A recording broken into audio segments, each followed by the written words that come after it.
This podcast is brought to you by Gamer Nation's Productions. Gamer Nation, the new gaming podcasting network. By gamers, for gamers. Roll with us.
Here, and this is episode number 82 of the Confessions of an Arcade Addict podcast. Okay, let's see, to get you guys up to speed since I recorded and then subsequently posted episode 81, let's see, I've been trying to get back on the horse after a horrible March. I think I talked about it when I recorded episode 81. April was a relatively quiet month, thankfully. And I spent most of that month just kind of recovering from the terrible experiences of the month of March. You know, it was just bad all the way around. I mean, I've already talked about it multiple times in multiple places. I don't need to go into gory details, but suffice it to say that it was not good. And it took me most of the month of April to kind of get back on the horse, so to speak. I am planning on going to Sparks Arcade in Troy this coming Memorial Day.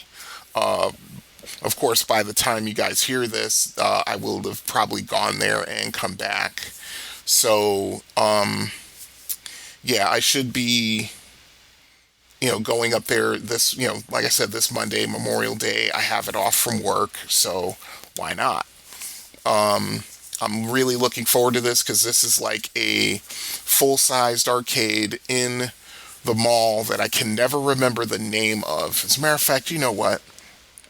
I'm going to go into Google Maps real quick because I can't remember the name of this mall, and I should do that. Well, see, there's a big mall right here on Big Beaver Road, exit 69 on I-75.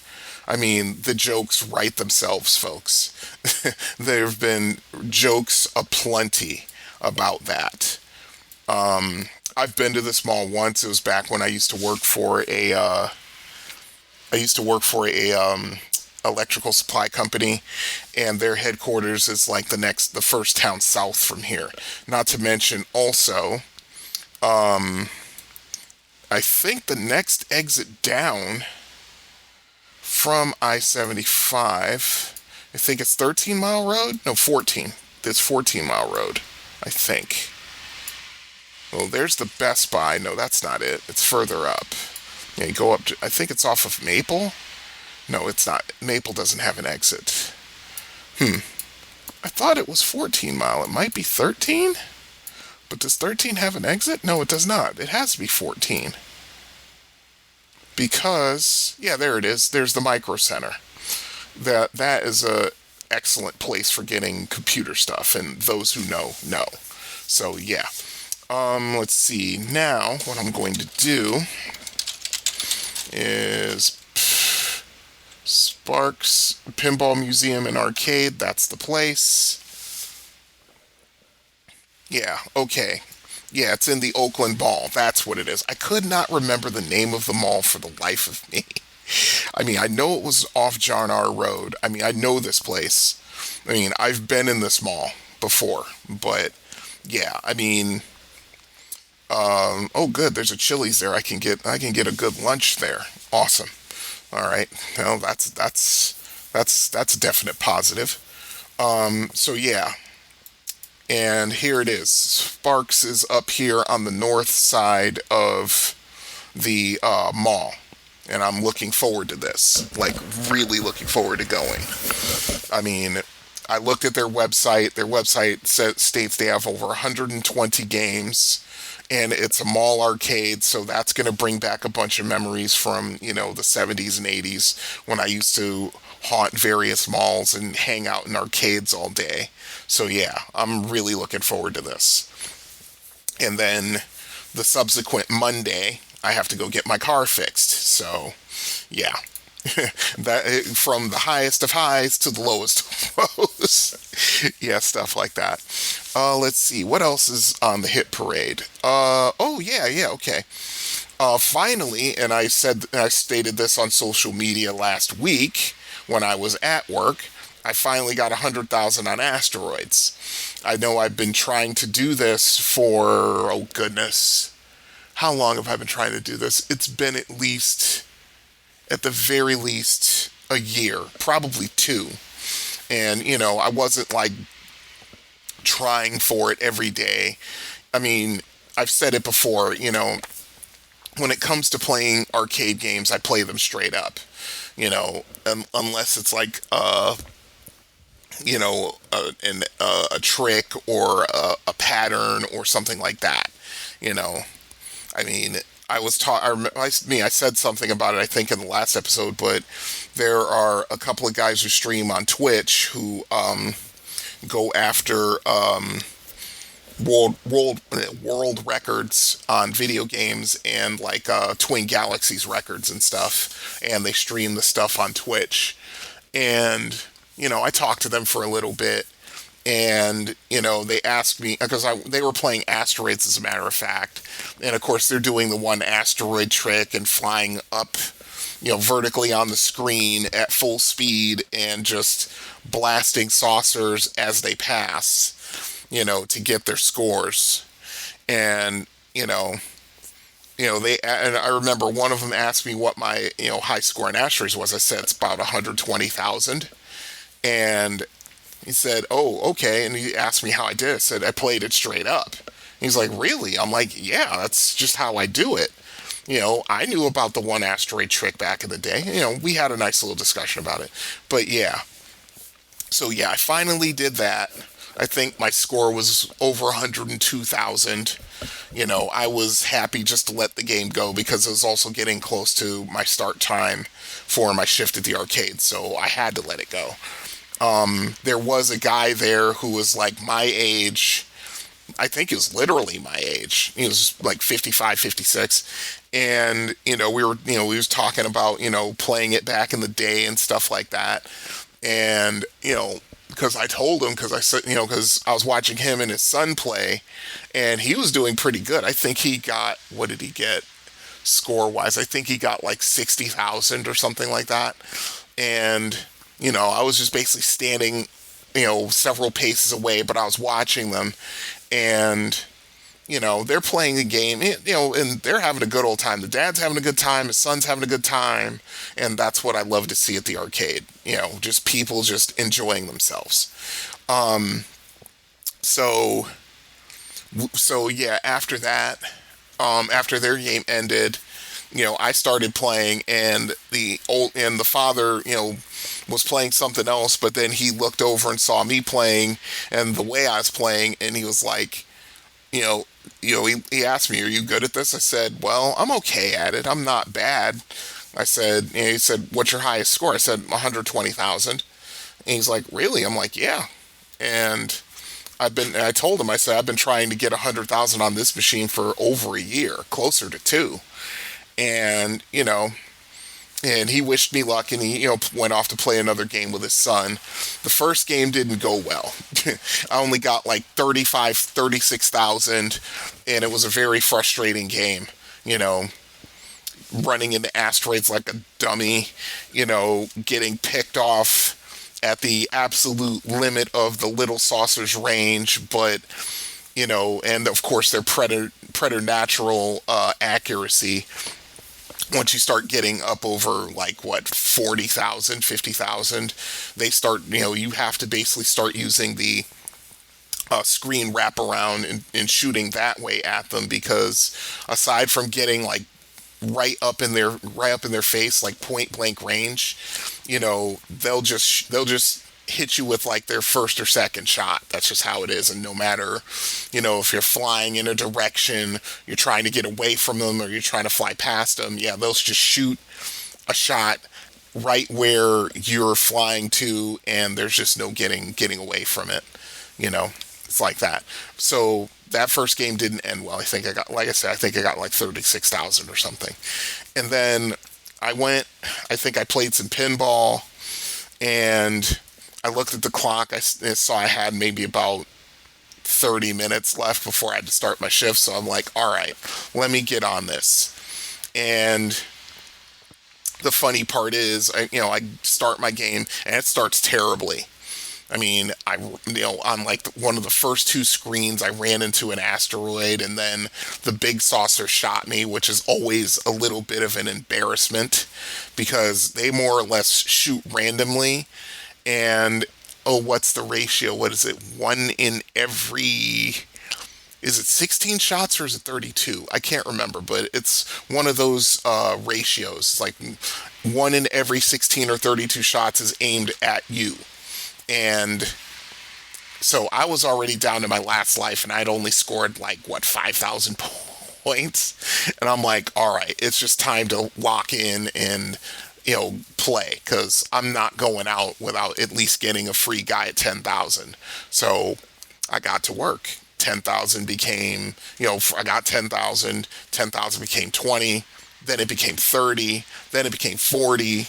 I mean, I got to about 40,000, about close to 50,000 points before losing the next life. And then from there, it was just like a lot of close calls,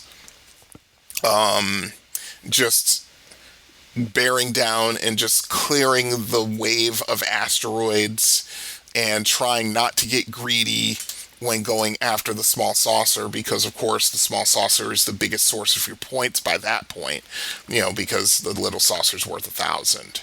So, I get to 60, then I get to 70, then I get to 80, and I'm like, okay, I think this is it.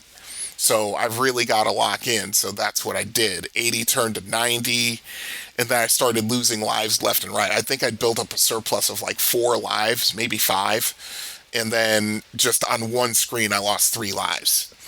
And so I was down to 1 or 2 lives, and I'm like, I just got to hold on somehow, some way.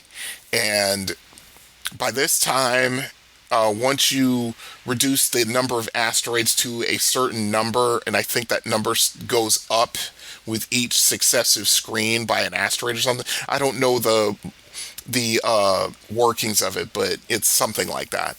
So suffice to say, the small saucer starts coming out earlier and earlier. But if you've got a lot of little asteroids flying around, as long as you keep out of range of his shots, more often than not, he's going to run, asteroid's going to hit him and he'll get destroyed, or you're lucky enough to be on the bottom of the screen while he's on the top, or vice versa, and you can just wrap around and kill it. So yeah, I mean, the 90 became 95, 97, 98, 99, and then I finally got over it, got over the hump. I got 100,000 points, but this wasn't one of the older machines, I think, one of the older sets, because the score turned over at 100,000. And actually, once I got around 94, 95,000, the father came back and he was watching me, and he said, that the score is going to turn over. I'm like, no, it won't. And he's like, yeah, well, I'm like, really? And he's like, yeah. And I'm like, that's interesting. And I didn't mention it at the time because back when I scored, my personal best, which was 120,000 points, the score didn't wrap around at 100,000. It was it was like 120,000, blah, blah, blah. And I remember that distinctly. And I was like, huh.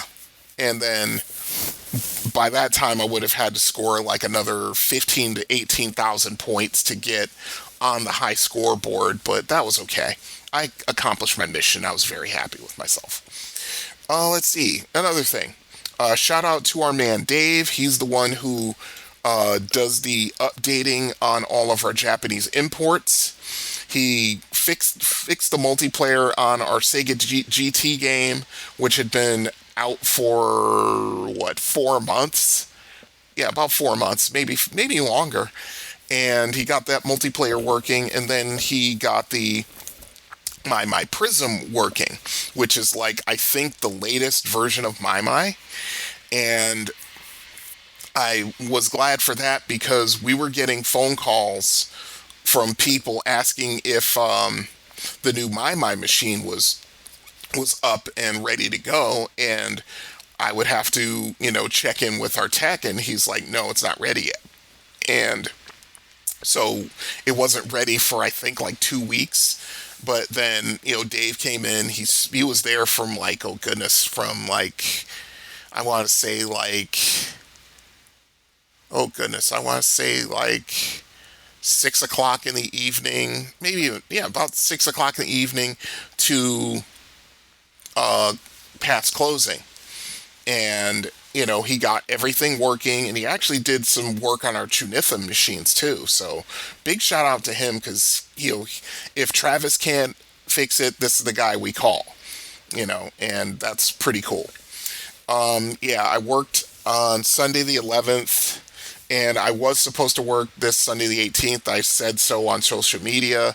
I got sick, very sick, but it was like a 24-hour thing because by the time Monday rolled around, I was more or less back to normal, even though I was really careful about what I ate for a few more days. But yeah, that was pretty cool. I'm glad that just came and went because, yeah, that was not pleasant.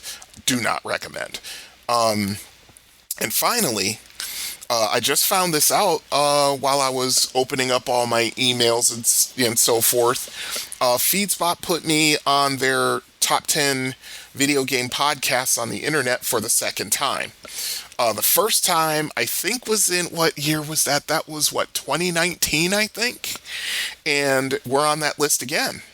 And so shout out to Anuj Agarwal, because he emailed me the first time, I remember, and I put something out on Facebook about it. I'm probably going to have to put this out again. But yeah, I mean, I don't know if they list their top 10s in some sort in order, or if it's just how they put them on the list. But either way, I rank third. So yeah, I'm pretty proud of that. So yeah, that's pretty much everything that's been going on over the last, several weeks since I posted episode 81. Okay, let's see. Of course, I did a check of emails and voicemails, and nothing's out there. So once again, if you have any thoughts, questions, comments, as long as you're civil about it, because civility is something that is in scant supply on the internet as of late, and it's probably only going to get worse. Hey, you have a video game that I haven't covered that you would like me to cover, or something of that nature, hit me up. arcadeaddictbrian@gmail.com. Also, there is a number for voicemails. That number is area code 734-623-0832.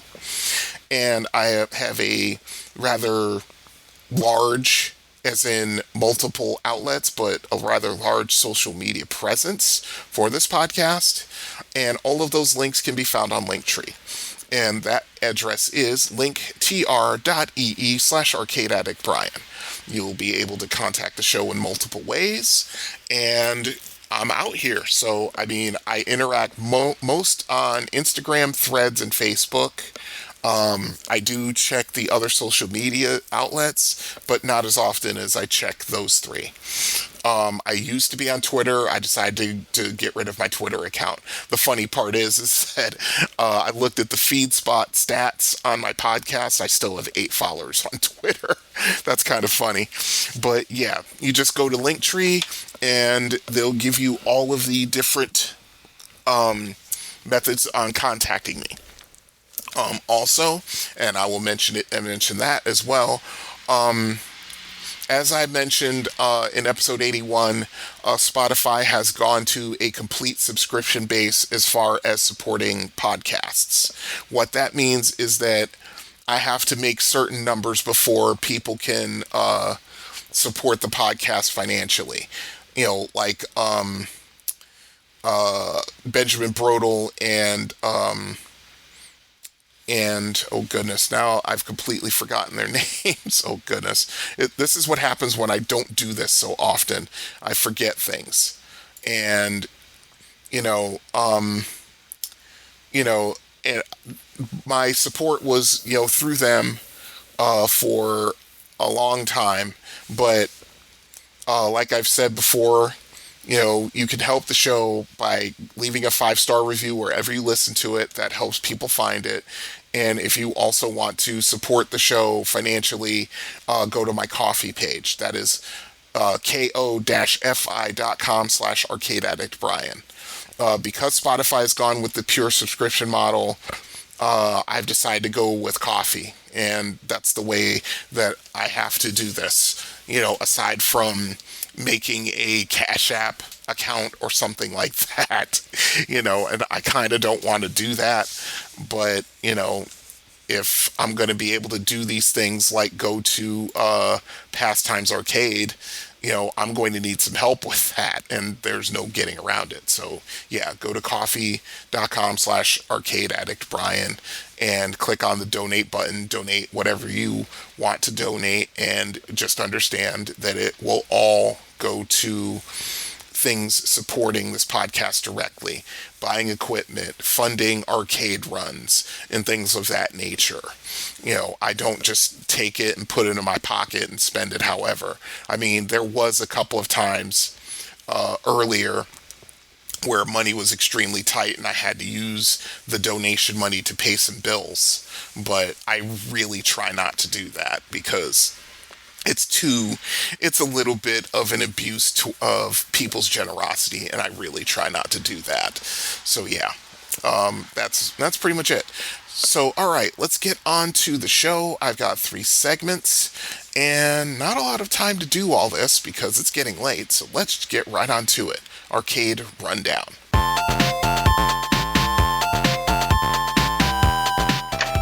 Good morning, Mr. Phelps. Your mission, Jim, should you decide to accept it, is to make Stefan believe Townsend's information.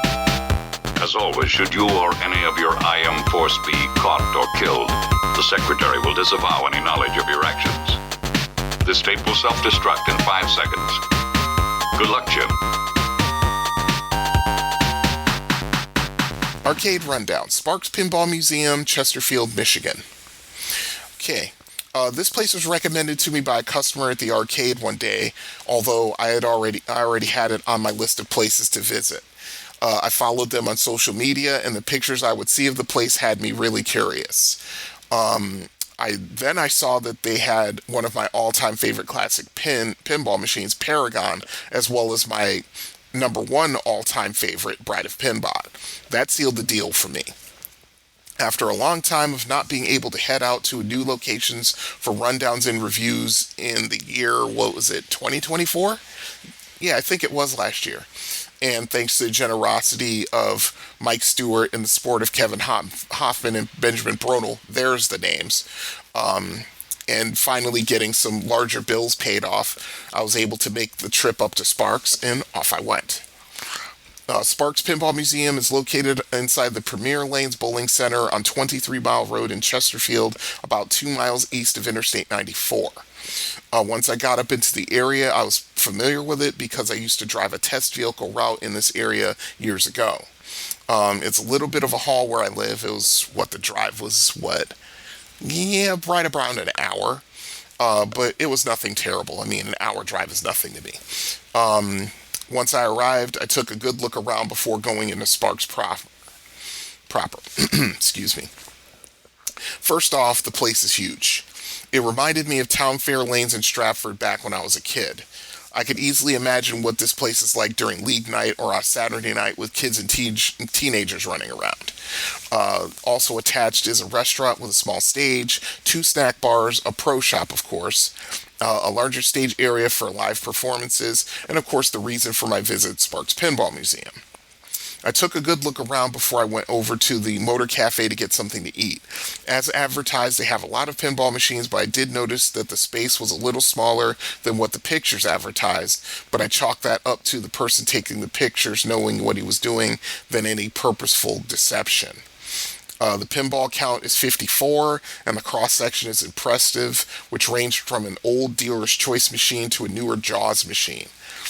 There are tons and tons of things to look at on the walls, ranging from a plethora of classic video game marquees lining the walls near the ceiling to pictures and memorabilia telling the history of the place. After getting something to eat, I got $10 in quarters and I started playing. Of course, my favorites were the Paragon machine, which I still maintain is one of the most beautiful pinball machines of all time, and Pinbot and its sequel, Bride of Pinbot. I counted also 14 video game machines and 4 pool tables in the middle.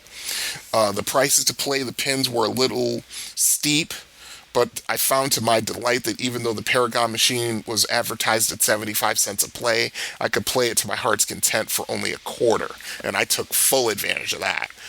I'm trying to think. I think I played like 10, 12 games of Paragon because I was just enjoying it. But the machines I played ranged from below average to average in playability, with the aforementioned Paragon machine needing a good playfield cleaning and maintenance because the dirt buildup on it heavily influenced how it played and how the ball moved. Pinbot played better than the machine we had at the arcade, and that's saying something because our tech is pretty diligent about keeping the pins, the play fields clean. And Bride of Pinbot played infinitely better than the one we have. You know, I've said before that machine needs little adjusting, and I've talked to Travis about it, I've talked to the owner about it, and nothing's been done, so I've just let it go. There were a couple of machines that were out of order, but nothing egregious. I mean, it just happens, you know. You know, the older machines, you know, they require a lot of TLC and maintenance. The newer machines can just spaz out for one reason or another because basically they're run by computer instead of solid state electronics or, you know, electromagnetic stuff like in the old machines back in the 70s and before. So yeah. The arcade games played decently, including the Cabaret Galaga machine and the Millipede machine. All in all, this is a pretty cool spot. The only thing I could really gripe about was the pricing of the games, but there were hidden bargains to be had on a couple of machines, and I was pleased to find them out. The ambiance is nice, and the food at the Motor Cafe was decent. The hamburger was excellent, but the fries weren't. I could see this place as a family fun center for the area. It's a little bit light on the video games for my taste, but it's pinball focused, and because of that, I can't gripe too much. And I've also given an update on this. Since my visit last summer, they have expanded to another location in Troy, which is a free play arcade and leans heavily on mall arcade nostalgia. Here's my arm, please twist it. The pictures I've seen on their website and social media have really piqued my interest. Many more arcade games, and the pinball lineup is heavily classic oriented. I mean, we're talking, they have a lot of the Sterns and a lot of the recent games, but the majority of them are like older pinball machines, which is awesome. Although at the time of this writing, which was, April 8th, they do have the new D&D pin, which I just mentioned. They're boasting a total of 120 games. So yes, I'm going to check this place out. And that's my rundown for Sparks Pinball Museum. If you live in the area and you frequent this place, let me know what your thoughts are about it. arcadeaddictbrian@gmail.com. All right, from there we will go into Are You Experienced? I'm too old for this. hiding in front seats like a teenager. Opie, I think I'm getting too old for this stuff. I'm getting too old for this. Listen, you was born too old for this. I'm getting too old for this. I'm getting too old for this. Lying wet-arsed in the heather chasing other men's cattle. I'm getting too old for this sort of thing. Maybe we're getting too old for this. What do you think, huh? I'm not too old for this shit. I'm not too old for this shit. You will not. We're not too old for this shit. We're not too old for this shit. We're not too old for this. Say it like you believe. We're not too old for this shit. Yeah. We're not too old for this. I'm not going to buy a hemorrhoid cushion. We're not too old for this shit. Are you experienced kicks or quicks? Either way. I mean, I'm looking at the Wikipedia page and they say it's pronounced kicks. I mean, I've heard it pronounced both ways. It doesn't matter. I have my thoughts about this game and I will share them. But first we're going to go through some information about it thanks to Wikipedia. Kicks is a 1981 puzzle video game developed by husband and wife team Randy and Sandy Pfeiffer. Randy and Sandy, that's just funny. And published in arcades by Taito America. That's interesting. I didn't know that the developers of this game were American. That's very interesting. Kicks is one of a handful of games made by Taito's American division. Another one is Zookeeper. At the start of each level, the playing field is a large empty rectangle containing the kicks, an abstract stick-like entity that performs graceful but unpredictable motions within the confines of the rectangle. The object is to draw lines that close off parts of the rectangle to fill in a set amount of the play field. Kicks was ported to the contemporary Atari 5200, Atari 8-bit computers, and Commodore 64, then was brought to a wide variety of systems in the late 1980s and early 1990s. MS-DOS, Amiga, Apple IIgs, Game Boy, the Nintendo Entertainment System, and Atari Lynx. Multiple home and arcade sequels followed, and the concept was widely cloned. In the Gal's Panic series from Kaneko, each capture area is not filled with a color, but reveals part of an image of a woman. This itself has been cloned into erotic-oriented games based on the concept of kicks. Yeah, I've seen those games. Let's move on to the gameplay. Controls consist of a 4-direction joystick and 2 buttons, slow draw and fast draw. The player controls a diamond-shaped marker that initially moves along the edges of the playfield. Holding down one of the draw buttons allows the marker to draw a line, which is called a sticks, into unclaimed territory in an attempt to create a closed shape. Once an area is captured, it is filled with color and points are awarded based on the area claimed and drawing speed. Areas captured entirely with slow draw, which is orange-red in color, are worth double points. The titular kicks is a colorful geometric figure in constant and random motion. The kicks will not actively seek out the marker, and it will not harm the marker if it collides with it while the marker is traversing the edge of the playfield or any of the captured area. However, if the kicks collides with the marker as it is drawing a sticks before a new area is captured, or it touches the exposed sticks, 1 life is lost. The marker cannot cross or backtrack along the line being drawn. If the marker stops while drawing, a fuse appears and burns along the line toward the marker. If it reaches the marker, the player loses 1 life. The fuse disappears once the marker is moved. If the player draws into a position where it cannot proceed any further, the fuse is triggered. The attract mode calls this a spiral death trap. Sparks are enemies that traverse all playfield edges except unfinished sticks. A life is lost if one hits the marker. A meter at the top of the screen counts down to the release of additional sparks and the mutation of all sparks into super sparks, which can chase the marker along uncompleted sticks. Wow, yeah. So it behooves you to finish your level as quickly as possible. To complete a level, the player must claim a 75% percentage of the playfield, which is adjustable to be between 50 and 90%. If a level is completed by exceeding the minimum area percentage, a bonus is awarded for every 1% beyond the threshold. Starting in level 3, the player faces 2 kickses. Splitting the playfield into 2 regions, each containing 1 kicks, ends the level. No immediate bonus is awarded for this, but a bonus multiplier is applied to the scoring in all subsequent levels. The multiplier starts at 1 before the first time that the kicks are split, and increases by 1 for every additional splitting of the kicks to a maximum of 9. Levels also add additional sparks and the eventual appearance of only super sparks. so it gets hard quickly. Okay, moving on to the reception. Upon release, Kix was a commercial hit. In 1983, Electronic Games reported that the game exceeded Taito's expectations, quickly rising to being one of the most popular titles of the year. In 1983, really? Okay. The magazine attributes the game's success to it being unlike any other game at the time, specifically for its unique premise and gameplay mechanics. A year after its debut, its popularity declined and the game became largely forgotten. Keith Egging, Taito's director of creativity, told Electronic Games, quote, Kix was conceptually too mystifying for gamers.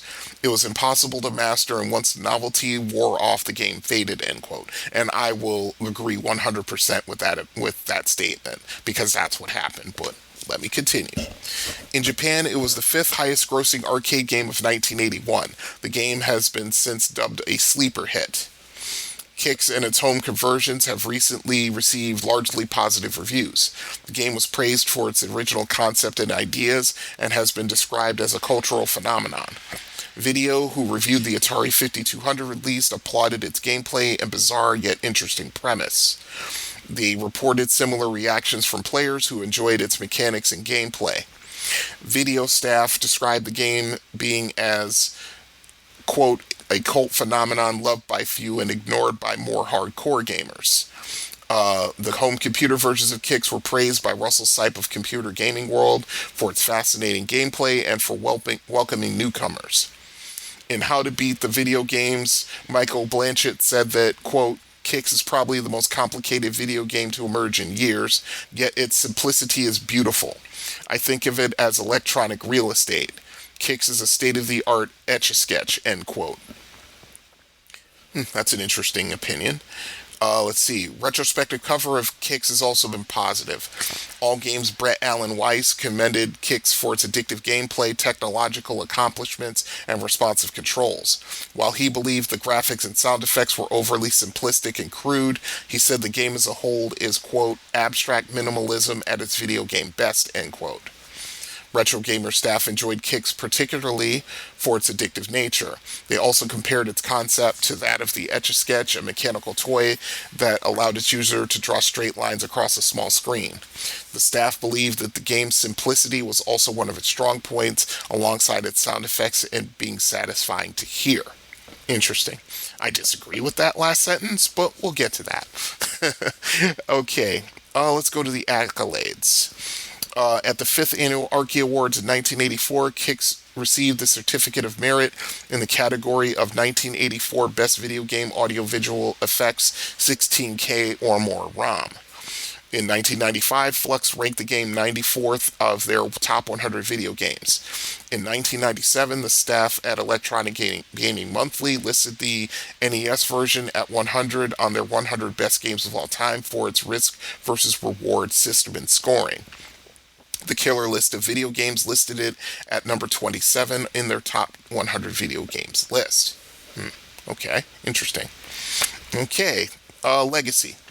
Let's see, the sequels. Kix 2 Tournament, which was released in 1982, is a version of the original Kix with a new color scheme which awards an extra life when 90% or more of the screen is enclosed. Super Kix was released in 1987. Another sequel, Twin Kix, reached a prototype stage in 1995, but was never commercially released. The later game Volfeed, I think that's how it's pronounced, also known as Ultimate Kix on the Sega Genesis or Kix Neo on the PlayStation, was also released on several mobile phones. How about that? The port to the Game Boy, developed by Minakuchi Engineering and published by Nintendo, was released in 1990 with intermissions in which Mario, Luigi, and Princess Peach have cameo appearances. In one, he is seen in a desert wearing Mexican clothing and playing a guitar with a vulture looking on. The outfit later appears as a costume that Mario can wear in Super Mario Odyssey.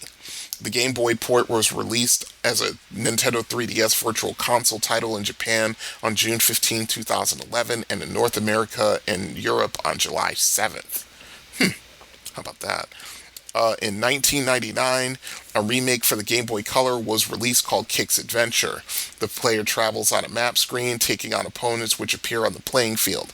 Although optional, enclosing an opponent in a box opens a treasure chest, which can also be enclosed, giving the player an item. Battle Kicks was released for the PlayStation 2002 by Success under their Super 1500 light budget title series. It included a remake of the original Kicks alongside a competitive multiplayer mode. Taito released a new version of Kicks for the Xbox Live Arcade and PlayStation Portable Kicks Plus Plus in December of 2009. Interesting. Then they go on to list the clones, and that's pretty much it. Okay, with all of that done, let's go right to my experiences with it. While I liked the game well enough when the Trumbull Mall arcade got it in 1981, the sounds of the game would give me nightmares for months.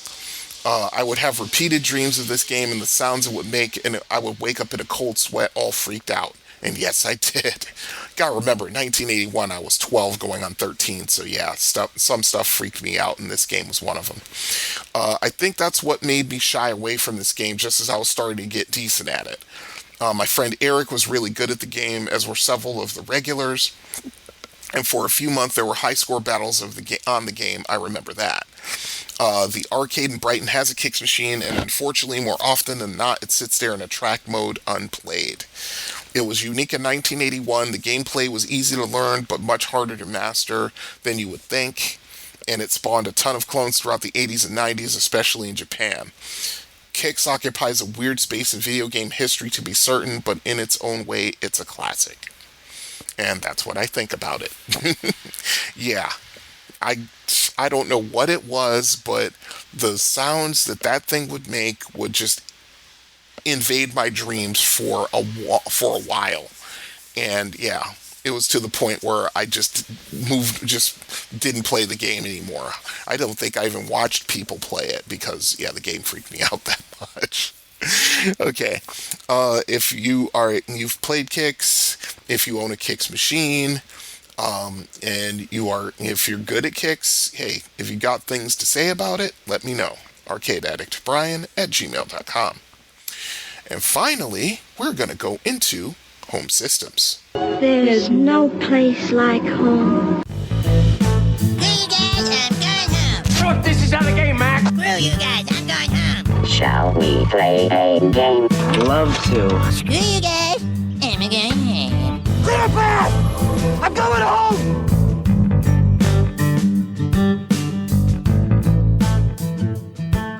Okay, home systems, the Xbox One.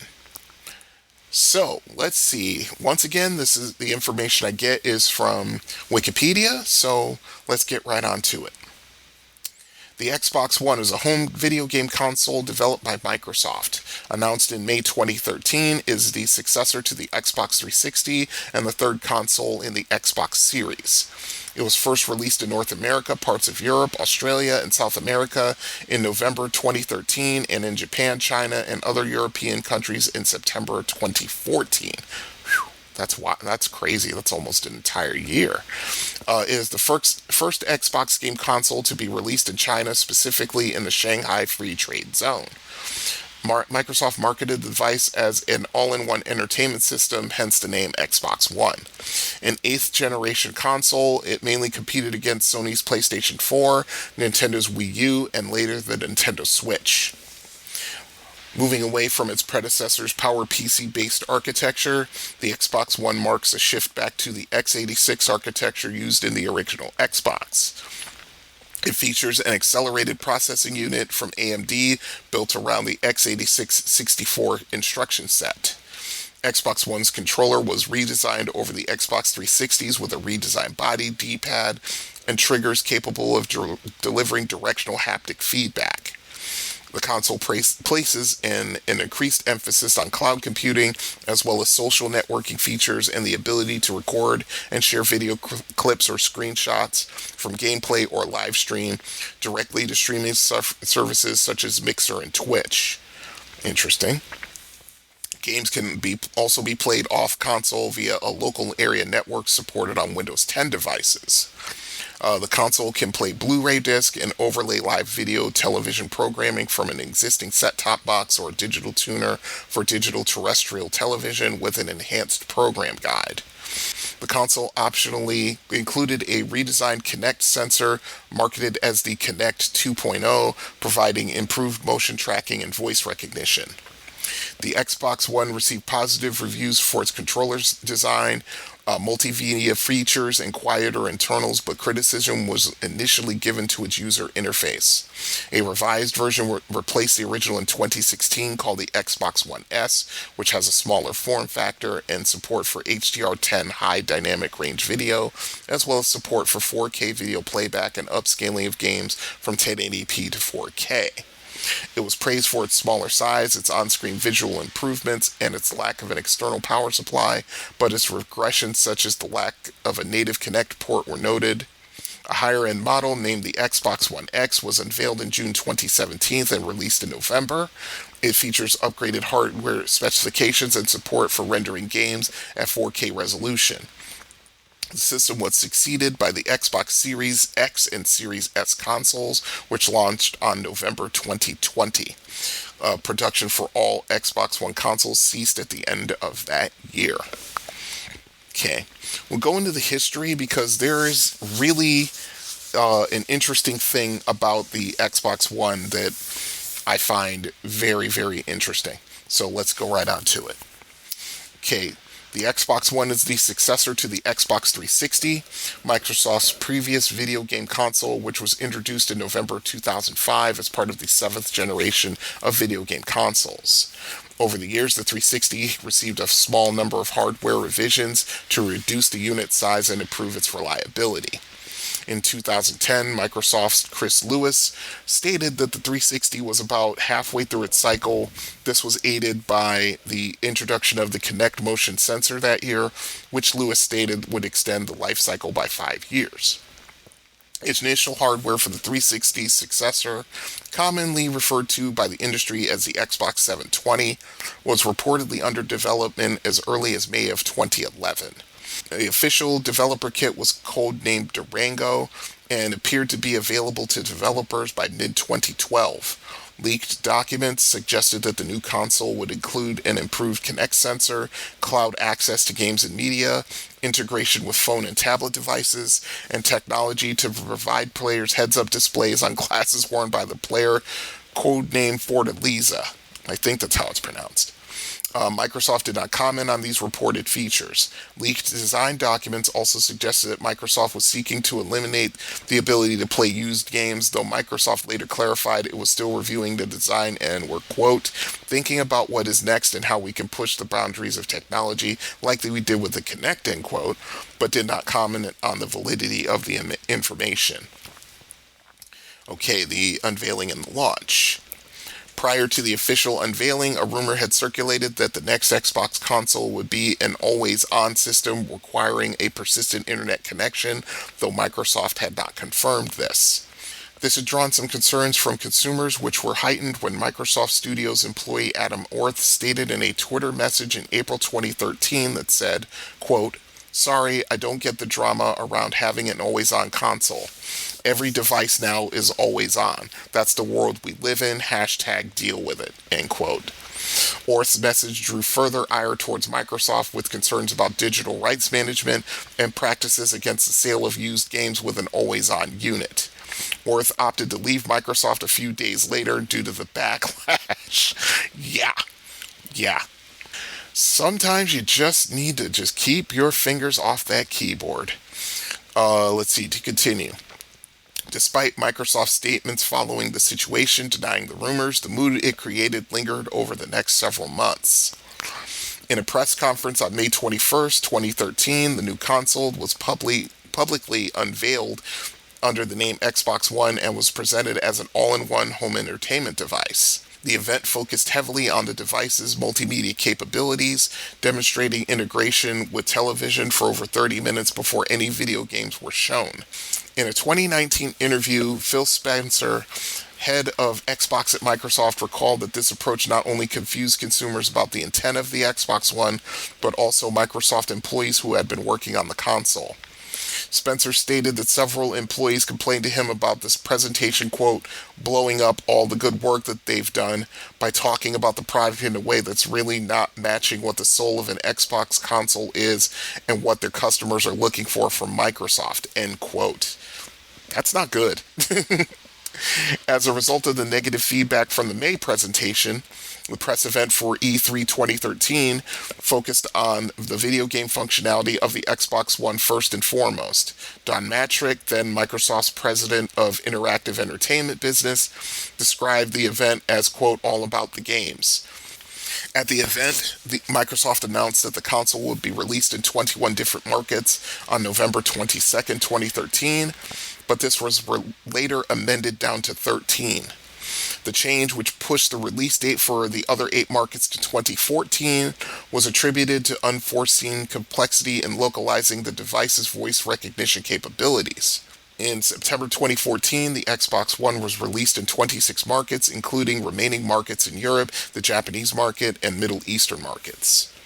Microsoft initially announced a different game licensing scheme for Xbox One than what was used upon its release. All games, including those purchased at retail, would be bound to the user's Xbox Live account. Oh, doesn't this sound familiar, folks? and they were trying to get away with this 10 years ago. Oh boy.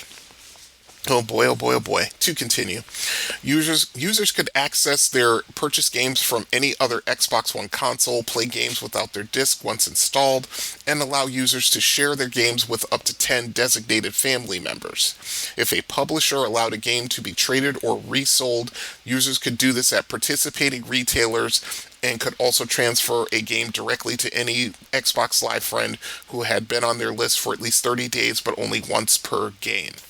To synchronize licenses, the console would be required to connect to the internet once every 24 hours. If the console could not connect, all games would be disabled until the console was connected again. Oh boy. Yeah, And to think that Nintendo's about to pull this with the Switch 2. This exact same thing. You'd think these freaking companies would learn, but they never do. To continue. Reaction to this digital rights management scheme was extremely negative in light of the previous concerns about the always-on console from earlier in the year. Critics felt that the changes would infringe on consumers' first sale rights for games purchased on physical media, as games would only be licensed to users rather than sold, and the disc itself would only be used to install the game and not confer ownership of its license or permission to resell. Yeah, this is exactly what Nintendo's doing, and the funny part is that 10 years later, people are going to buy it. There's a backlash against Nintendo for doing this, but it's nowhere near as a massive backlash as what's going on in 2014. To continue. Microsoft also stated that game publishers would decide whether the physical copies of their game would be eligible for resale and could impose restrictions on or activation fees on secondhand copies of games. In addition, loaning or renting games would not be possible at the console's launch, and Microsoft was, quote, exploring the possibilities with its partners. GameSpot editor Tom McShay went on to say that Microsoft had become anti-consumerist, trying to, quote, punish their loyal customers, end quote, with strict restrictions, and that, quote, by saying no to the used game restrictions and always online that Microsoft is so happily implementing on the Xbox One, Sony has elevated the PlayStation 4 as the console to grab this holiday season, end quote.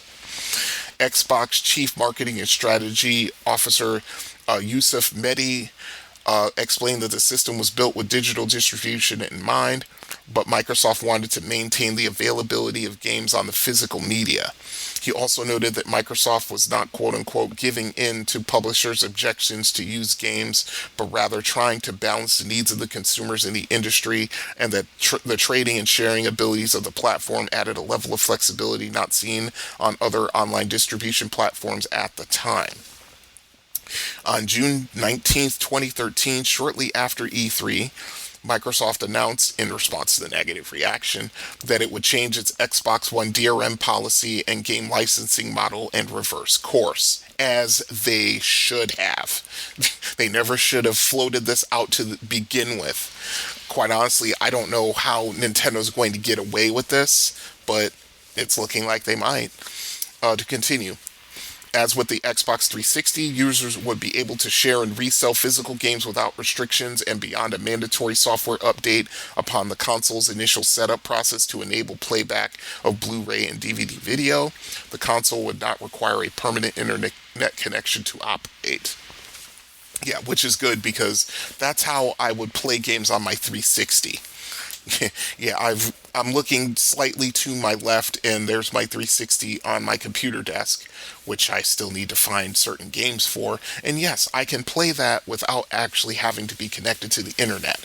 Well, such a novel idea, isn't it? Okay, to continue. These changes required the family sharing features, along with the ability to play games without their disc after installation, to be dropped. Xbox One Chief Product Officer Mark Whitten said that the family sharing feature may return in the future, but cannot be implemented on launch due to time restraints. Don Matrick, then president of Microsoft's Interactive Entertainment business, stated that the licensing changes were a response to the negative public reaction. Yeah, you think?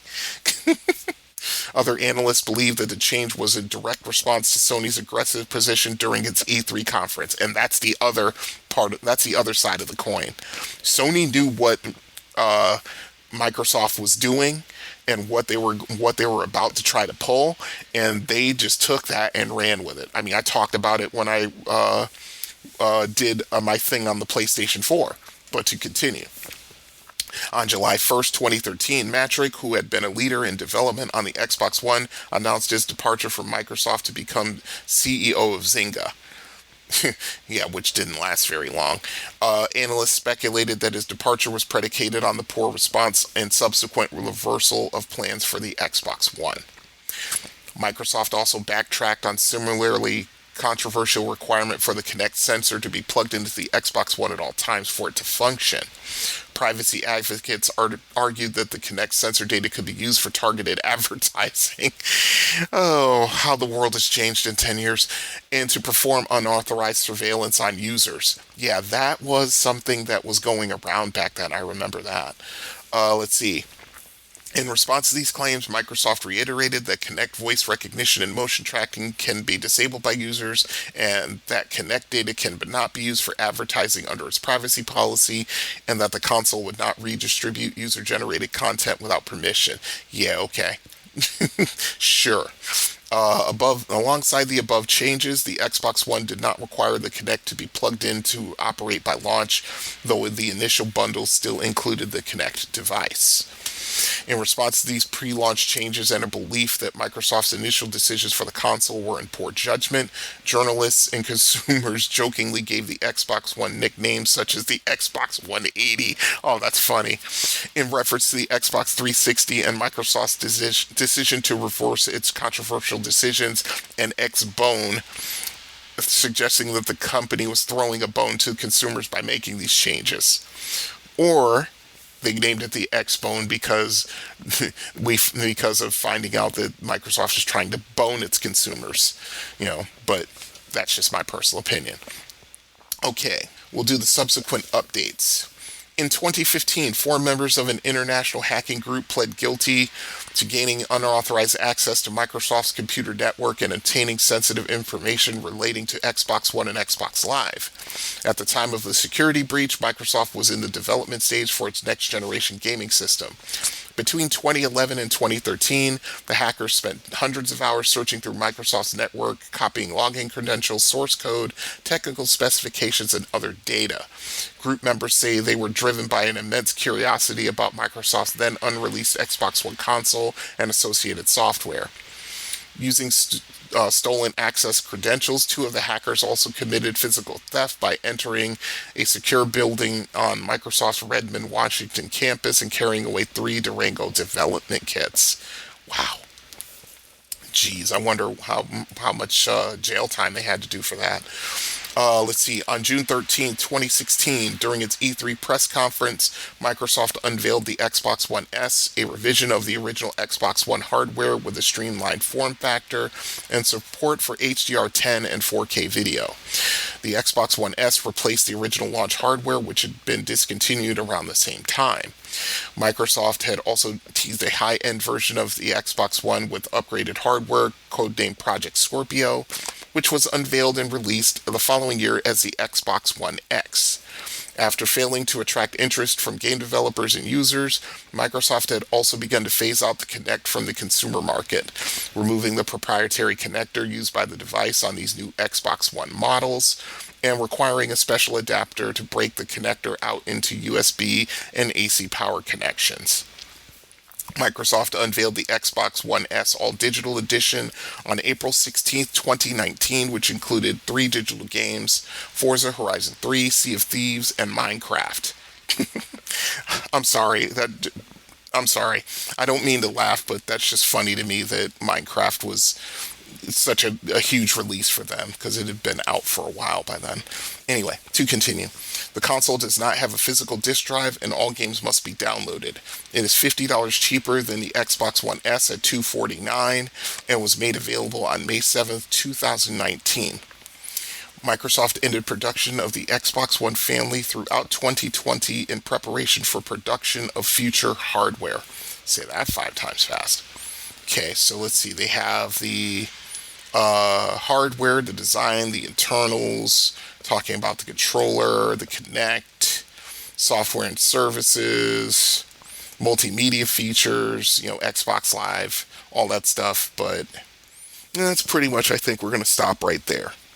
They do have a little thing about the backwards compatibility. Apparently you can,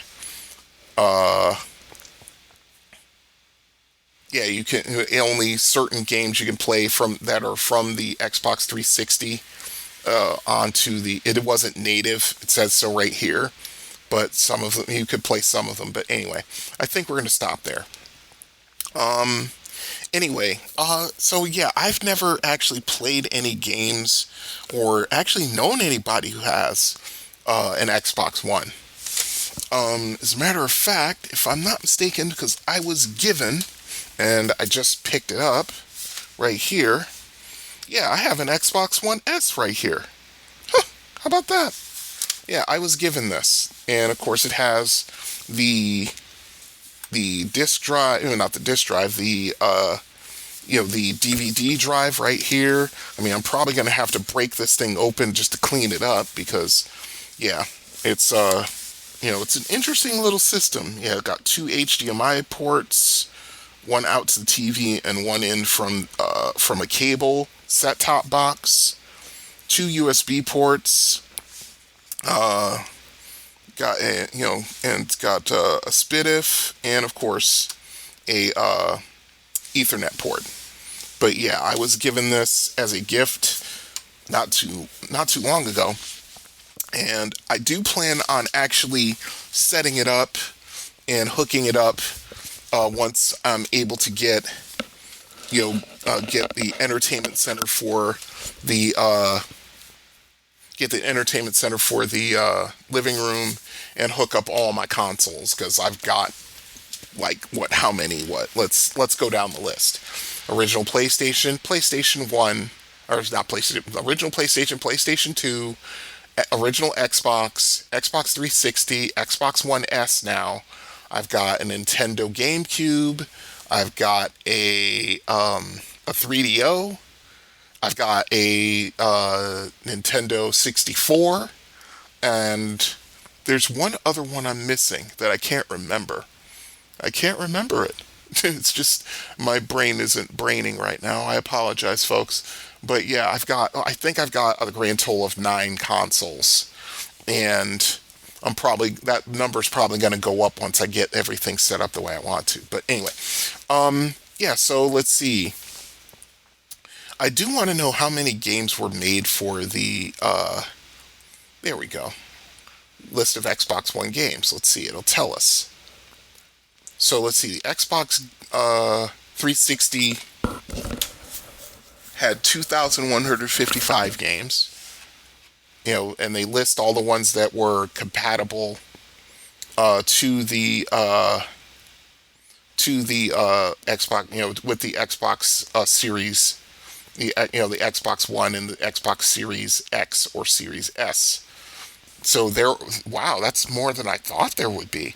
So yeah, the Xbox One had 3,099 games for the Xbox. Wow, that's more than I thought. Wow, that's a pretty robust level of number of games.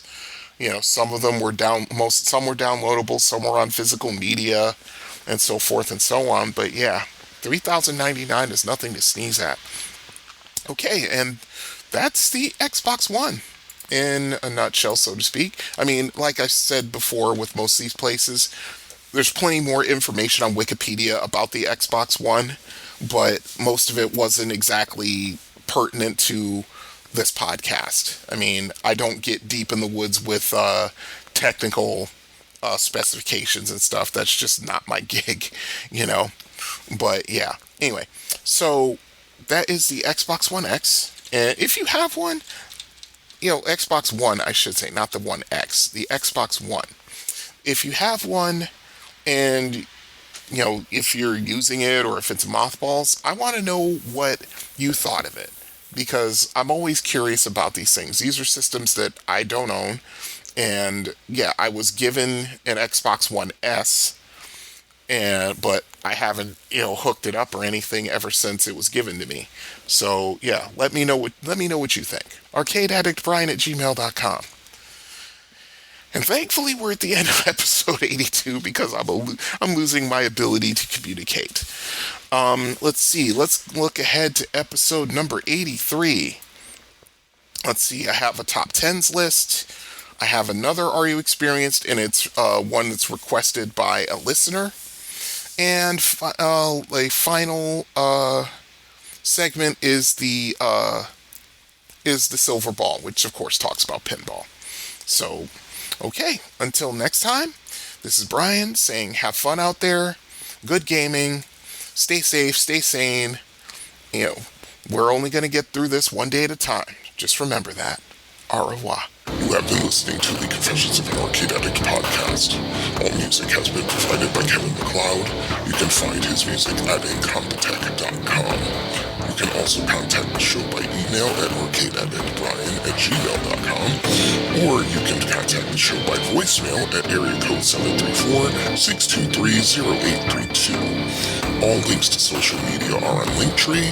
That is linktr.ee/arcadeaddictbrian. So until next time, you have been listening to the Confessions of an Arcade Addict podcast. See you then. This podcast has been brought to you by Gamer Nation Productions. By gamers, for gamers. Roll with us.